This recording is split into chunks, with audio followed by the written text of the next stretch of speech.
keagamaan. Seluruh kegiatan keagamaan akan bersinergi dan berkoordinasi dengan DKM Mushola Al Istiqomah Blok A dan DKM Al Muhajirin Blok B. Kemudian, menyelenggarakan kegiatan sosial, santunan anak yatim, kaum doapa, dan lain-lain. Di depan sudah kita singgung di bidang keagamaan tersebut. Nanti pun ke depan saya mau mohon izin kepada kepengurusan Mushola Al Muhajirin dan Istiqomah. Nanti ketika ada kegiatan-kegiatan yang melibatkan remaja, ibu-ibu ataupun bapak-bapak yang melibatkan seorang pembicara, mohon diizinkan tempatnya. Seperti itu. Semisal salah satu program rukam adalah pendidikan dan pelatihan menangani jenazah, misalkan seperti itu. Tentu saja kita membutuhkan tempat, yaitu mushola. Kemudian kita masuk ke bidang kerja yang kedua, rukun kematian. Tugas dari rukun kematian adalah menyelenggarakan kepengurusan jenazah jika ada warga yang meninggal dunia melalui rukun kematian.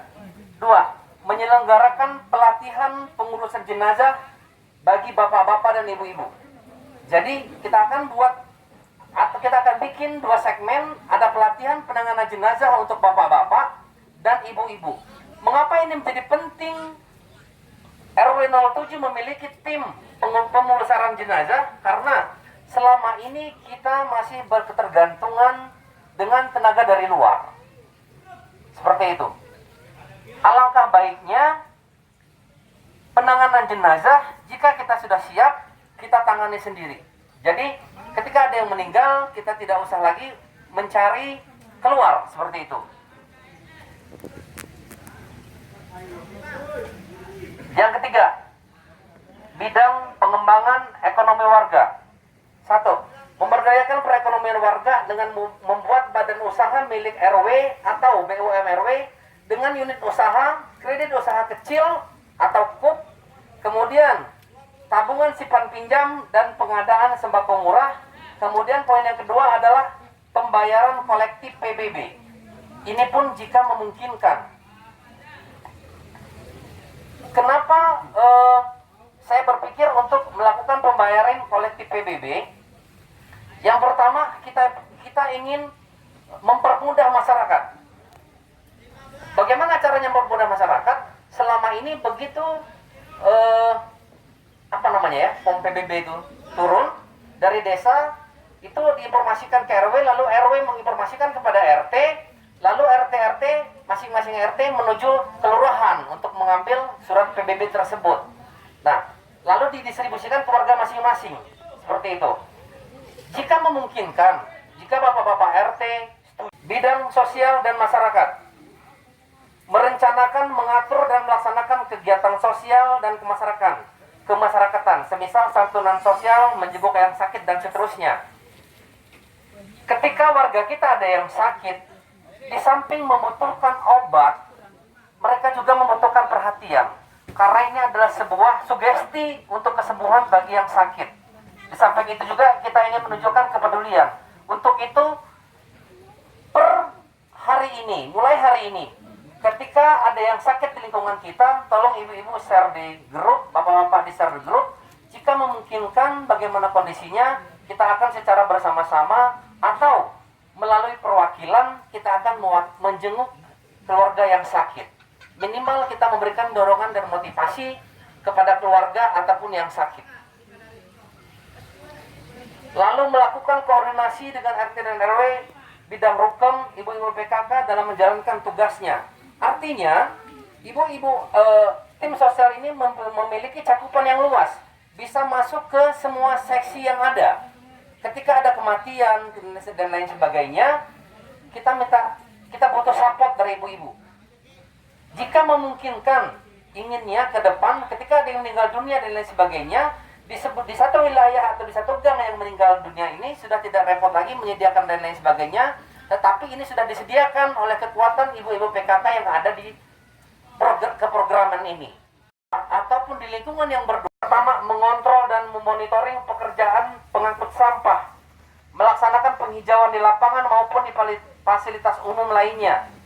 Kemudian yang ketiga, pemasangan lampu penerangan di tempat-tempat yang gelap di lingkungan RW 07, khususnya di tempat-tempat umum. Lalu pembuatan gapura di setiap jalan utama di lingkungan RW 07. Nah, di pembuatan gapura ini kalau tidak salah ini sudah diprogramkan Pak Epul dan Pak Gun, cuman khusus di jalan utama ya Pak Gun ya. Jalan utama kalau di RW 8 adalah pas di antara Alfa sama Pak rumahnya Pak Pur. Kemudian di RW 07 antara rumah Pak Suroto dan Pak Jamjuli. Inginnya jika Allah mudahkan, kita di RW 07 ada 3 jalan utama. 4 sebenarnya sampai yang paling ujung, tapi kurang produktif. Kita akan buatkan 3 saja. Di mana melalui gapura itu kita bisa ketika ada informasi, misalkan selamat Idul Fitri, mau masuki bulan Ramadan, banner tinggal kita bentangkan saja di sana. Ataupun ada kerja bakti massal minimal 3 bulan sekali, menyelenggarakan lomba K3 se-RW 007 minimal 1 tahun sekali, yaitu pada saat 17 Agustus. Kita lombakan lingkungan kita mulai dari gapura dan pernak-pernik kemerdekaan agar lingkungan kita jadi meriah seperti itu. Keamanan dan ketertiban. Informasi buat Pak Kasimun, Pak Eko, Pak Kamal, tadi kita sudah serah terima kepengurusan Pak. Alhamdulillah sudah semuanya berjalan dengan lancar. Kita lanjutkan bidang keamanan dan ketertiban. Yang pertama, membuat pengumuman jam operasional pemulung. Nah, inilah gunanya gapura, kita tempelkan di gapura. Membuat identitas pelang ketua RT RW di setiap rumah ketua RT agar memudahkan masyarakat yang ingin mencari rumah RT mana nih. Nah, kita kasih pelang di rumahnya, entah itu berupa banner atau apalah tulisannya, sehingga ketika ada yang bertanya rumah RT RW mana, tinggal diarahkan di depannya ada tulisannya ketua RT dan RW, seperti itu. Lalu meningkatkan koordinasi keamanan antara RT, warga dan petugas keamanan. Menginstruksikan kepada seluruh ketua RT agar menyediakan petugas keamanan di lingkungan RT masing-masing, mengontrol sikap warga di setiap malam minggu, menyediakan fasilitas pengontrol HT dan CCTV. 7. Olahraga dan seni. Melaksanakan pertandingan olahraga se-RW 007 untuk menyambut 17 Agustus untuk bapak-bapak, ibu-ibu, remaja, dan anak-anak. Nah, jika perlombaannya diadakan di tanggal 17 Agustus, maka tim ini harus sudah mulai bekerja. Selamat datang Pak Daryono, selamat bergabung.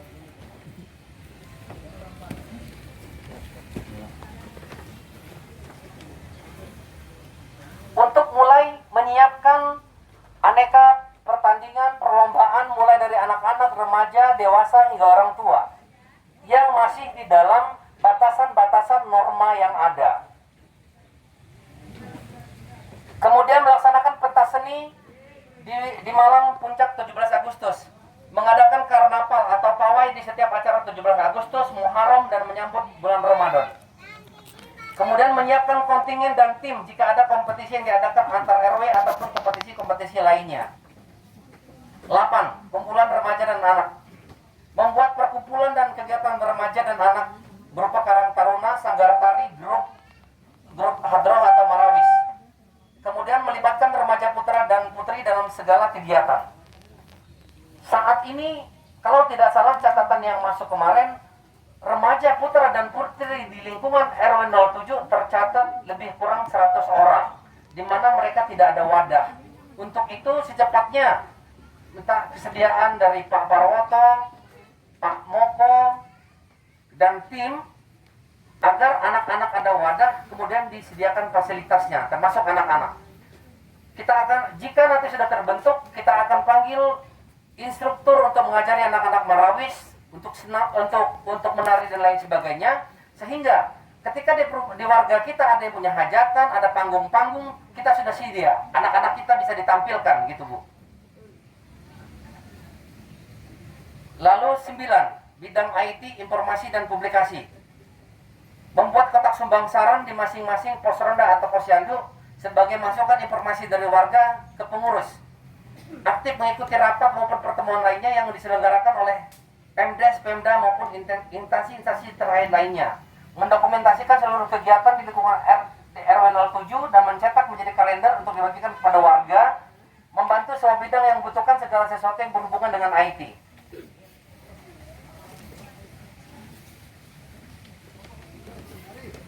Kemudian mensosialisasikan program-program RW kepada warga. Lalu 10, bidang posyandu. Berkoordinasi dengan dan bersinergi dengan pengurus RT dan RW dalam segala kegiatan yang diinstruksikan pemerintah. Nah, dalam hal ini kita sudah ada tergabung dalam grup Ibu PKK. Ini baru Umi Nelton sama Mama Bunga nih yang ada di grup. Jadi setelah hari ini mohon kesediaan dan kerelaan ibu-ibu posyandu, setiap ada kegiatan mohon di-share di grup RW agar semua yang berada di RW 07 mengetahui ini dan akan memudahkan kita saling support dan berkoordinasi. Siapa Ibu ya? Kemudian PKK. PKK ibu-ibu kuat yang di dalamnya adalah ibu-ibu RW, ibu sekretaris RW, ibu-ibu aktivis. Yang pertama adalah berkoordinasi dan bersinergi dengan pengurus RT RW dalam segala kegiatan sosial masyarakat maupun keagamaan. Lalu menyelenggarakan pelatihan, pendidikan, penyuluhan guna meningkatkan pengetahuan dan keterampilan ibu-ibu RW di 007. Ketiga, mensupport kegiatan bidang-bidang. Ini yang terakhir kelihatannya, ini 10 program 10 hari pertama. 100 hari pertama. Maaf. 1. Berkoordinasi dengan pengurus RW 08 dan developer agar lahan kosong yang berada di sepanjang jalan utama bisa digunakan sebagai jalur hijau dan bisa dijadikan tempat bagi para pedagang agar tidak mengganggu arus lalu lintas. Nah, kondisi para pedagang yang berada di jalan utama itu agak mengganggu lalu lintas. Di samping membahayakan pengendara yang belanja, termasuk pedagangnya juga. Untuk itu, kemarin saya sudah berkoordinasi dengan Pak Ipul. Saat ini kita sedang setting surat pengajuannya agar pedagang-pedagang bisa kita sediakan lahannya di samping klinik RIPA, kita alokasikan di sana. Kemudian ke depannya jika mohon doa ibu-ibu semua, bapak-bapak, agar developer bisa mengizinkan ke depan pada saat bulan Ramadan semua kuliner kita arahkan ke sana sehingga perumahan kita terlihat hidup dan ibu-ibu yang bingung memasak apa gampang nyarinya ke sana karena teralokasi. Kalau saat ini kan ada di sana, ada di sini, ada di situ. Muter-muter aja nanti sebelum buka puasa udah berbuka duluan. Seperti itu. Itu tujuannya. Lalu di depan itu juga kita inginkan agar sangat kemudian memberdayakan perekonomian warga dengan membuat badan usaha. Tadi sudah kita singgung. Nanti setelah ini kita akan set up standar operasionalnya, seperti apa aturan mainnya. Nanti tim bidang yang membawahi hal ini akan segera berkoordinasi. Lalu yang keenam, membuat identitas semisal tuan dan keluarga di rumah setiap ketua RT dan RW, tadi sudah kita bahas. Kemudian memfasilitasi anak-anak dan remaja untuk memiliki kegiatan yang positif, semisal pembentukan grup merawis dan lain-lain, seperti itu. Insya Allah semuanya akan kita siapkan. Kemudian semua ini tidak akan berjalan tanpa dukungan dari bapak-bapak dan ibu-ibu sekalian. Dari mana datangnya dana-dana yang akan kita pergunakan untuk membiayai sebuah kegiatan ini? Insya Allah Allah akan mudahkan. Seperti itu. Saya kira cukup di sini dulu. Sudah jam 11. Waktunya bapak-bapak dan ibu-ibu untuk mengoreksi apa yang sudah saya sampaikan tadi. Kita akan koreksi mulai dari struktur kepengurusannya, kemudian program-program kerjanya, mana yang harus ditambahkan, mana yang harus dihilangkan, dan lain sebagainya. Saya mengucapkan terima kasih kepada bapak-bapak RT, ibu-ibu RT, kepengurusan RW yang lama, dan semua komponen-komponen yang ada atas segala salah dan hilaf. Karena untuk melanjutkan sesuatu yang baik, harus dimulai dengan yang baik. Untuk mendapatkan hasil yang memuaskan, harus didukung dan didoakan oleh sebanyak orang. Seperti itu. Akhirul kalam, wabillahi taufiq wal hidayah. Wassalamualaikum warahmatullahi wabarakatuh. Saya kembali Assalamualaikum warahmatullahi wabarakatuh. Waalaikumsalam warahmatullahi wabarakatuh. Perkenalkan, nama saya Farid, Ketua RT 001. Ya. Alhamdulillah, pada kesempatan hari ini kita semua bisa berkumpul, sehingga dengan adanya kita berkumpul ini kita bisa saling berkoordinasi untuk mencari solusi-solusi dengan permasalahan-permasalahan yang ada di lingkungan kita. Saya informasikan untuk BPJS KIS ya. Jadi informasinya untuk Kabupaten Bekasi ini ya, untuk alokasi KIS PBI ini dananya masih ada, Bu. Ya, masih besar. Ya. Hanya yang perlu kita lakukan adalah bagaimana sih cara pengajuannya. Ya. Jadi nanti cara pengajuannya ya, kita bisa melalui 3 jalur ya. Pertama melalui jalur puskesmas ya, yang dibidangi oleh Bu Bidan Wini ya. Memang jalurnya agak lama. Kemudian kita juga bisa melalui jalur desa ya. Nanti kita sampaikan, dibuatkan SKTM-nya dan segala macamnya. Nanti kita masukkan ke KIS PBI ya. KIS PBI ini nanti dibiayainya oleh APBD ya, bukan